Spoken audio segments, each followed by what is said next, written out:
The assignment. Olivia Rowe stared at the email notification blinking on her screen. The message from her boss marked urgent. 3 years as an editorial assistant at Meridian.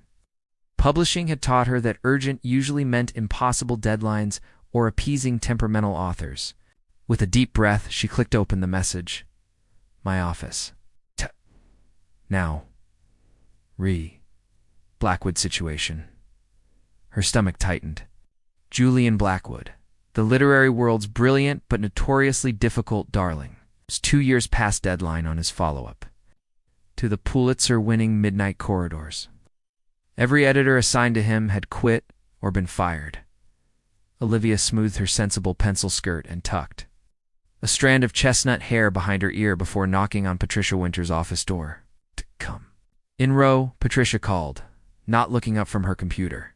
At 58, the senior editor had the sharp eyes of someone who'd spent decades cutting unnecessary words from manuscripts and the patience of someone who dealt with equally unnecessary author egos. You wanted to see me about Mr. Blackwood, Patricia? Finally looked up. He's locked himself in some cottage in Maine, says he needs atmospheric authenticity to finish the manuscript. The board is breathing down my neck. We need that book. Olivia nodded, waiting for the connection to her. You're going to Maine? 2 weeks? Get him to finish the damn book.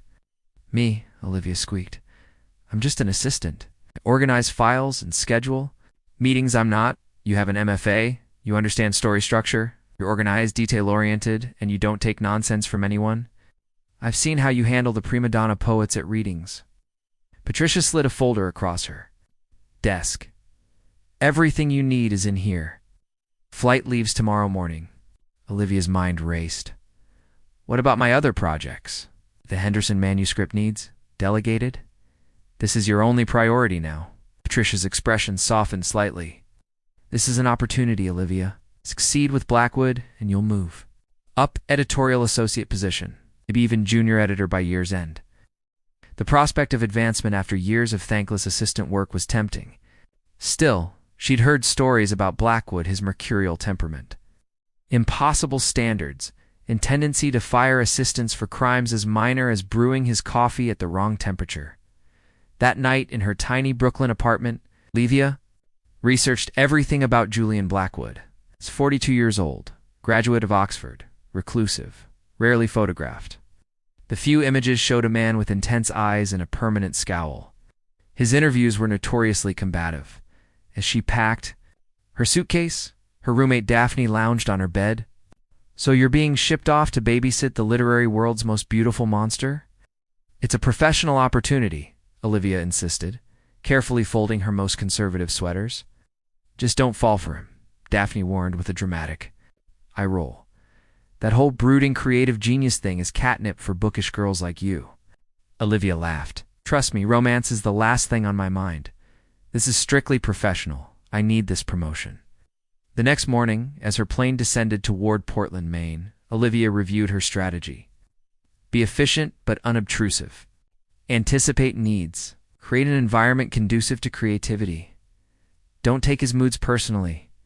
Get the manuscript. Advance career. Simple. The rental car GPS led her along increasingly narrow coastal roads until she reached a solitary stone cottage perched on rocky cliffs above the Atlantic. Gray waves crashed below as wind whipped her hair across her face. It looked exactly like the setting of Blackwood's Gothic novels, beautiful, remote, and slightly menacing. Taking a steadying breath, Olivia grabbed her bags and approached the heavy wooden door. Before she could knock, it swung open. Late, said a deep voice, and you've brought entirely too much luggage for someone who's supposed to be helping me work. Julian Blackwood filled the doorway, taller than she'd expected, with dark hair streaked with premature silver at the temples and eyes, the color of the stormy sea behind her. He wasn't scowling, he was studying her with unsettling intensity. Olivia straightened her spine. Mr. Blackwood, I'm Olivia Rowe, from Meridian. I believe Patricia told you to expect me. His mouth quirked slightly. She said she was sending someone competent. We'll see if that's true, won't we? As she stepped past him into the cottage, Olivia had the distinct feeling she was walking into something far more complicated than a simple writing assignment. Storm's revelation: the first 3 days at the cottage passed intense productivity.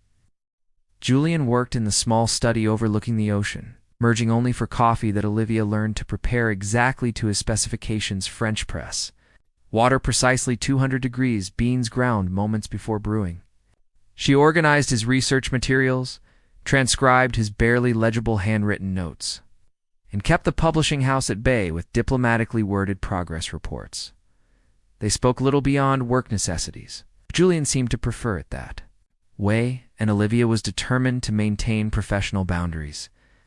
Each evening, she retreated to her small bedroom to read manuscript pages he reluctantly shared, making careful notes in the margins, not corrections, but thoughtful questions about character motivations and plot threads that seemed abandoned.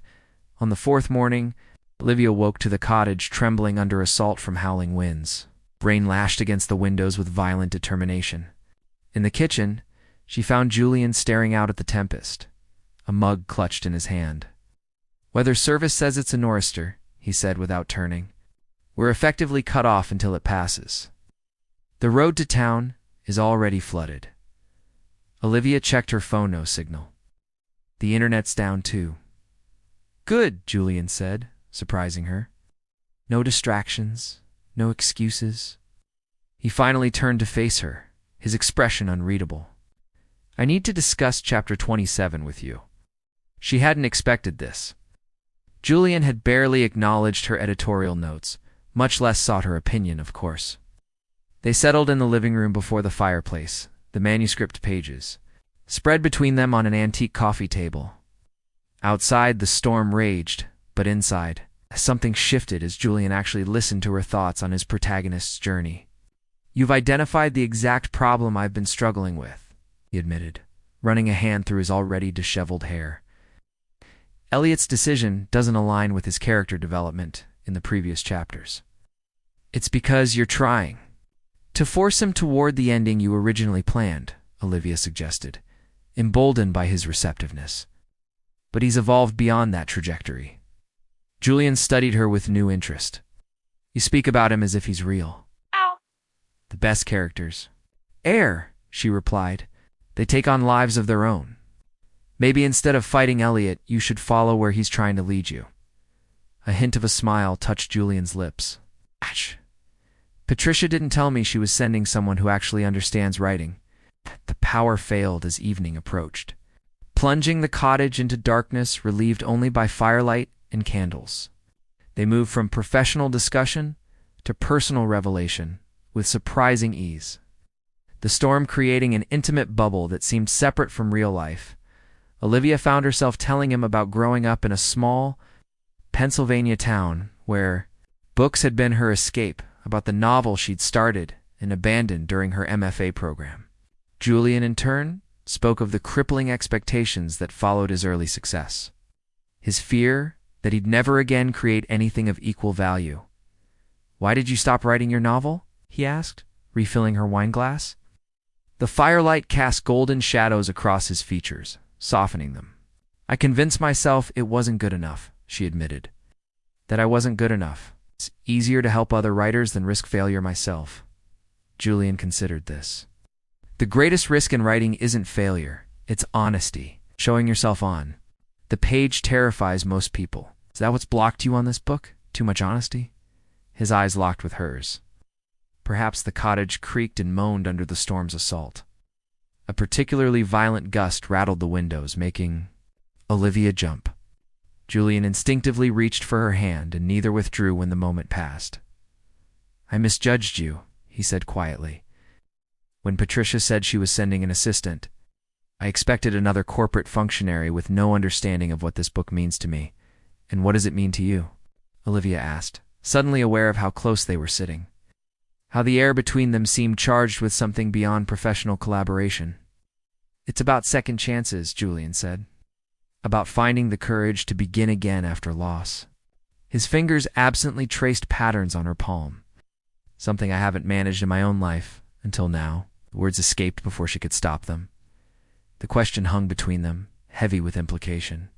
Julian's gaze dropped to her lips, then back to her eyes, seeking permission. Olivia knew she should pull away, remind him of their professional relationship, the power imbalance. All the reasons this was a terrible idea. Instead, she leaned forward. There. Kiss began tentatively, a question rather than a declaration. Then Julian's hand moved to cradle her face, and restraint abandoned them both. Olivia felt herself responding with a passion she hadn't known she possessed, her fingers threading through his hair, drawing him closer. When they finally broke apart, breathless, the only sound was the crackling fire and the relentless storm. "This complicates things," Olivia whispered. Julian's thumb traced her cheekbone. "Life without complications isn't worth writing about." His expression grew serious. "But if you regret this tomorrow, I won't." The certainty in her voice surprised them both later. As moonlight occasionally broke through the storm clouds to illuminate Julian's sleeping form beside her, Olivia stared at the ceiling of his bedroom, wondering what morning would bring. The professional boundaries she'd been so determined to maintain lay in ruins around them. The rational part of her brain cataloged all the reasons this was a mistake: her career, his reputation, the inevitable return to reality once the storm passed. But another part, one that had been dormant too long, whispered that some storms changed landscapes permanently, creating new paths where none had existed before. As dawn approached, Julian reached for her in his sleep, pulling her close as if afraid she might disappear with the storm. Olivia settled against him, deciding that whatever consequences morning brought, this night had awakened something in her that couldn't be tucked away against something worth the risk of honesty on and off the page. Unexpected consequences. 6 weeks after returning to New York, Olivia sat in her bathroom staring at the plastic stick in her trembling hands. Unmistakable. The third test yielded the same result as the previous two. She was pregnant. The main retreat had ended with the manuscript nearly complete and a tacit agreement between her and Julian. What happened at the cottage stayed at the cottage, a momentary lapse born of isolation and creative intensity. Back in the real world, they'd returned to their professional roles. Julian submitted the final chapters 2 weeks later in Meridian. Publishing celebrated landing their literary whale at last. Patricia had been true to her word. Olivia received her promotion to editorial associate, complete with a modest raise and an actual office instead of a cubicle. She should have been ecstatic. Instead, she found herself rushing to the bathroom with morning sickness and calculating dates on her calendar with increasing panic. "You're going to wear a hole in that floor," remarked Fiona, Olivia's colleague from the fiction department, leaning against the doorframe of Olivia's new office. "And you've checked your phone approximately 37 times in the past hour." Olivia stopped pacing, just waiting on some ... personal news. "Is it personal news about a certain temperamental author whose book you miraculously rescued from development hell?" Fiona raised a perfectly arched eyebrow. "The office rumor mill has been particularly creative." "There's nothing between Julian Blackwood and me," Olivia insisted, the lie bitter on her tongue. "Then why did his assistant call 3 times today, asking when you'll be reviewing his new outline?" The man has never voluntarily submitted an outline in his publishing history. Before Olivia could formulate a response, her phone vibrated with an incoming call. Julian's name flashed on the screen. "I need to take this," she said, waiting for Fiona to leave before answering. "This is Olivia Rowe." It's unnecessarily formal. Julian's voice was low and amused. Considering, Olivia closed her door. "Agreed to keep things professional. Actually, you decided that. I merely respected your wishes." A pause. "I'm in New York for the week. Have dinner with me tonight." "Julian, I don't think, please." The uncharacteristic softness in his voice caught her off guard. "There's something I need to discuss with you." Olivia thought of the pregnancy tests hidden in her desk drawer. "There's something I need to tell you, too." They agreed to meet at a small restaurant in the West Village, far from publishing industry haunts. Olivia arrived first, selecting a corner table that offered privacy. When Julian walked in, her heart performed an inconvenient somersault. He looked more polished than he had in Maine Charcoal's suit, hair trimmed, but his eyes still held that same intensity when they found her across the room. After they ordered, an awkward silence fell between them. The easy intimacy of the cottage seemed a lifetime away. "I've missed you," Julian said finally. "More than I expected to." Olivia looked down at her water glass. Julian, before you say anything else, there's something you should know. She took a deep breath. I'm pregnant. His expression shifted from shock to something unreadable. You're certain? She nodded. About 6 weeks along, it happened in Maine. Julian sat back, processing. Then, unexpectedly, a slow smile spread across his face. Well, that rather simplifies. What I wanted to discuss with you simplifies. Olivia blinked in confusion. There's nothing simple about this situation. On the contrary, he reached for her hand across the table. I was going to tell you that I can't stop thinking about you.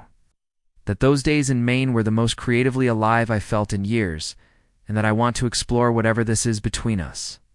His thumb traced circles on her palm, reminiscent of that night by the fire. Now I have even more reason to convince you. Olivia withdrew her hand. Julian, be realistic. We barely know each other. A storm, a power outage, creative collaboration, it created an intense but artificial environment. And now? She gestured vaguely toward her still flat stomach. You think what happened between us wasn't real? His voice hardened slightly. I think pregnancy shouldn't be the foundation for a relationship. I've already decided what I'm going to do. I'm resigning from Meridian next week, taking a position at a small press in Boston. You won't have any obligations. Julian's expression darkened. Is that what you think I'm concerned about? Obligations? He leaned forward. Olivia, I'm 42 years old. I've spent my life avoiding commitments, relationships, anything that might distract from my writing. And then I met you, and for the first time, I'm willing to risk it all. You don't have to say these things because I'm pregnant. I'm saying them because they're true. His hand covered hers again, more insistent. This time, stay in New York, give us a chance. Olivia felt tears threatening. My career at Meridian would be over if this got out. Office relationships are frowned upon, but an editor, pregnant by her author, I'd never be taken seriously again. Then we'll find another solution. I have contacts at every publishing house in the city. Or you could write your own novel, the one you abandoned. I read the pages you left in your room in Maine. At her startled look, he added, You have genuine talent, Olivia. You had no right to read that. Probably not. But I'm glad I did. Julian's expression softened. I'm not asking for promises. It's just time. Time to see if what started in Maine could grow into something permanent.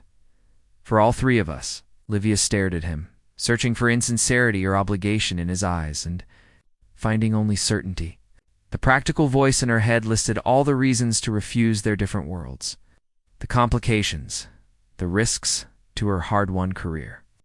But another voice, the one that had led her into his arms during the storm, whispered that some risks were worth taking. One step at a time, she said finally. I won't resign immediately. But Julian, if we do this, if we try, has to be a partnership of equals, not author and editor. Not Julian Blackwood and his pregnant assistant. Partners, he agreed, relief evident in his smile. Though I warn you, I'm still terrible at compromising on Oxford commas. Despite herself, Olivia laughed, feeling the first glimmer of possibility that what had begun as an unexpected complication might actually be the beginning of something extraordinary. Family resistance? Absolutely not, said Eleanor Blackwood, placing her teacup down with such precise control that her fury was all the more evident. This is preposterous, Julian, even for you. The Blackwood family estate in Connecticut sprawled. Around them, generations of literary and old money influence embedded in its manicured gardens and book-lined walls. Julian had postponed this meeting for 3 months, but with Olivia entering her second trimester, he could delay no longer. I'm not asking for permission, Mother, Julian replied, his voice steady despite the tension radiating through him. I'm informing you out of courtesy. Laner's aristocratic features hardened.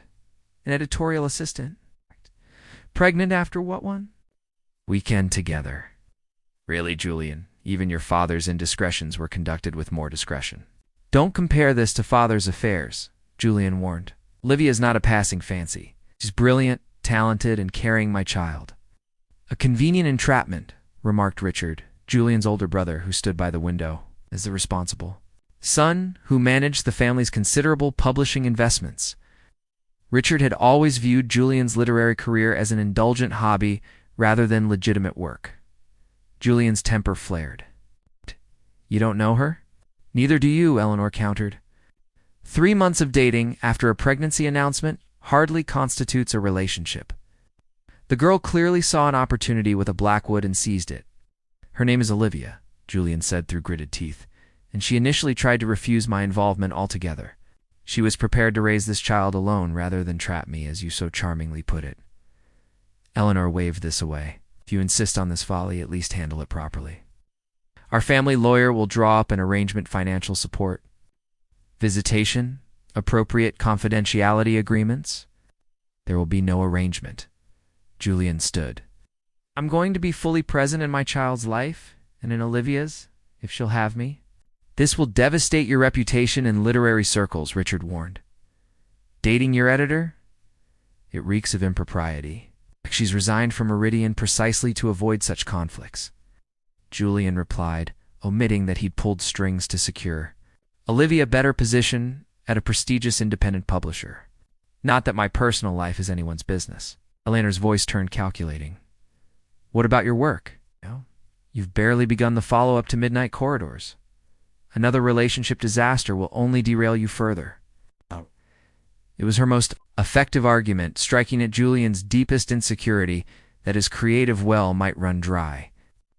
But for once, the opposite was true. I've written more in the past 3 months than in the previous 2 years, he said quietly. Olivia doesn't distract from my work. She inspires it. As Julian drove back to the city, his mother's parting words echoed. She comes from nothing, knows nothing of our world. She'll never fit, and you'll both be miserable.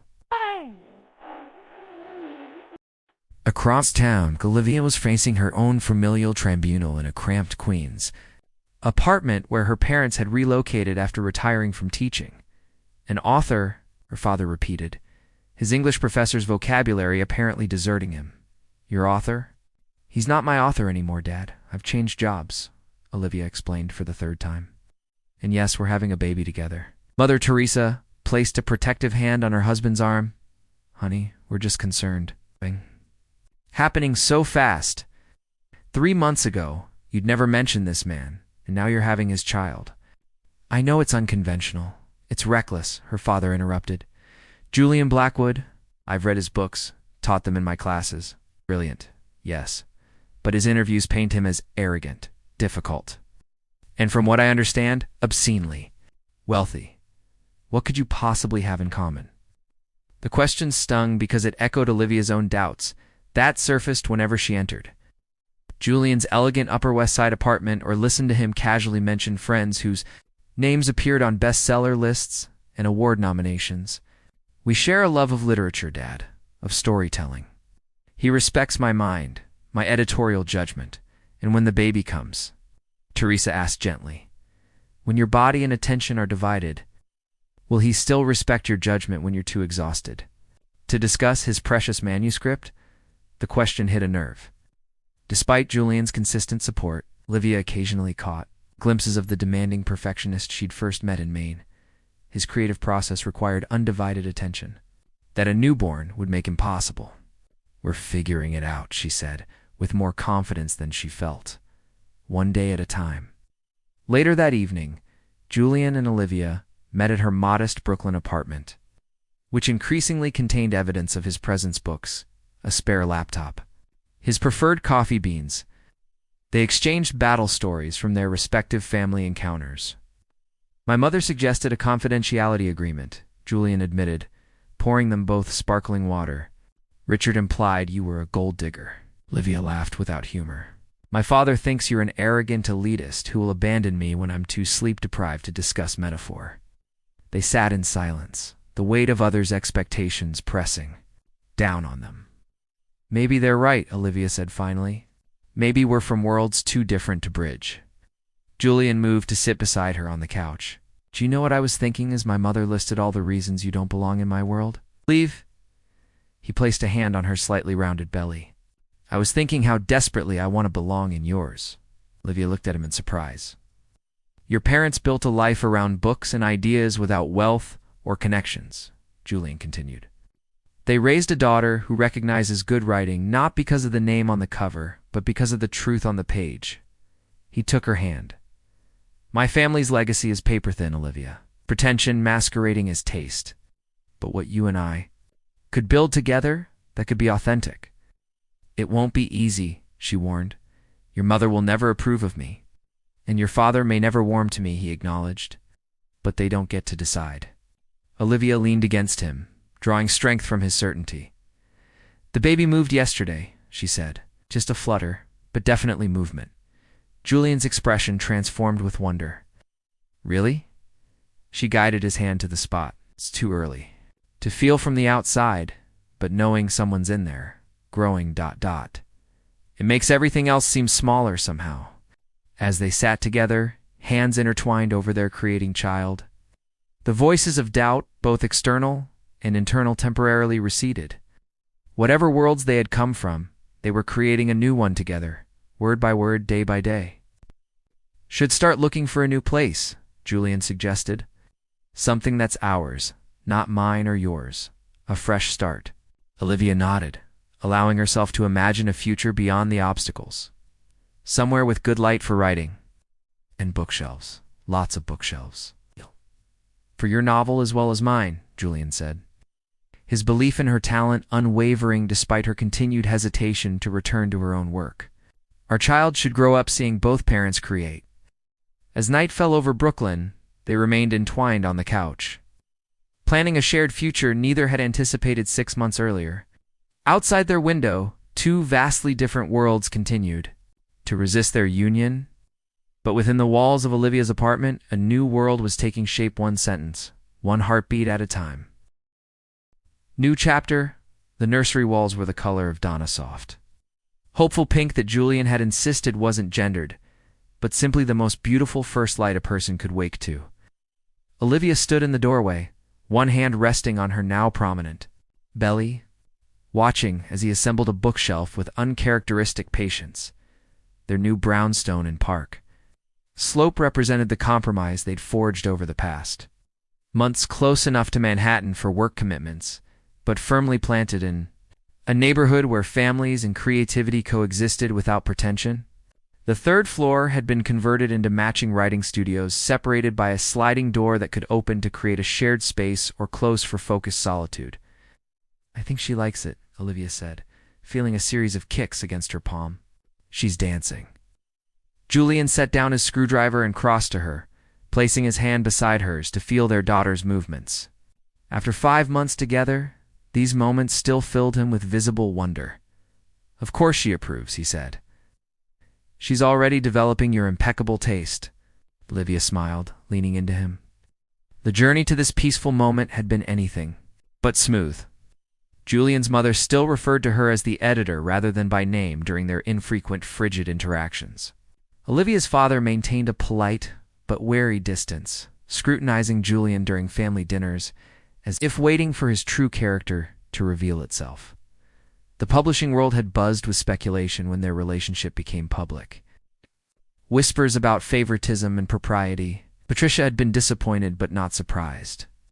Confiding that she'd seen this coming from the moment I sent you to Maine, Julian's new manuscript departure from his usual style, warmer and more intimate, had raised eyebrows when submitted to Olivia's former colleague, rather than following her to her new publishing house.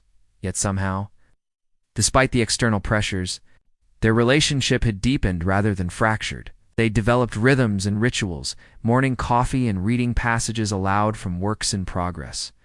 Weekend walks through the Brooklyn Botanic Garden, heated debates about literary techniques that sometimes ended in laughter, sometimes in lovemaking, always in greater understanding. I submitted the final chapters today, Julian said, returning to the bookshelf. Thomas thinks we'll be ready for a spring release. Olivia nodded, feeling a complex mix of emotions. Julian's new novel was extraordinarily more accessible than his previous work, but no less profound. She'd been his first and most trusted reader throughout the process. But the professional part of her still missed being his official editor. Will you be nervous at the launch party? She asked. It's quite a departure from your usual style. Julian considered this as he aligned the shelves. I was until you read it. Your opinion is the only one that truly matters to me now. Liar. She teased. You'll be checking the Times review hourly. Merely professional curiosity, he protested with a smile. Besides, critics loved Midnight Corridors, and I was miserable writing it. This book brought me joy. That's the difference. You've made Olivia? She felt tears threatening the pregnancy hormones still ambushing her at unexpected moments of tenderness. Before she could respond, her phone chimed with a notification. "It's Miranda from Harper & Row," she said, checking the message. "Want to schedule a meeting about the proposal?" Julian straightened, his expression serious. "Are you going to take it?" 3 weeks earlier, after months of Julian's gentle encouragement, Olivia had finally revisited her abandoned novel, reworking, and expanding it into a proper submission. Using a pseudonym to avoid any appearance of trading on her relationship with Julian, she'd sent it to 3 publishers. Harper & Row was the second to express interest. "I think I might," she said, still sounding surprised at her own courage. "If their offer is reasonable?" Julian crossed the room and took her hands. "It will be more than reasonable because your manuscript is brilliant. And if they don't recognize that, someone else will." Olivia squeezed his fingers. "What if I can't finish it? With the baby coming in 8 weeks and all the changes, then you'll finish it when you can. On your timeline, no one else's." He tucked a strand of hair behind her ear. "We'll make it work, Olivia. I can take the night feedings when you're on deadline. We'll trade off partners, remember?" The word partners had become their touchstone, a reminder of the promise they'd made in that West Village restaurant when everything between them was still uncertain. A sharp kick from the baby made Olivia gasp, then laugh. "I think someone's impatient to join the family book club." Julian knelt to address her belly directly, a habit that never failed to melt Olivia's heart. "Patience, little one. The world of words will wait for you, though I've already selected. Your first bedtime story. Let me guess something suitably literary and complex," Olivia teased. "Joyce for infants?" Actually, Julian reached into a nearby box and pulled out a well-worn copy of Goodnight Moon. Its corners softened from generations of small hands. It was mine, then my grandmother's before that. Simple words, but perfect ones. Olivia felt a different future unfolding before her wanware. Literary ambition and family life weren't opposing forces, but complementary chapters in the same ongoing story. The path ahead wouldn't be without obstacles.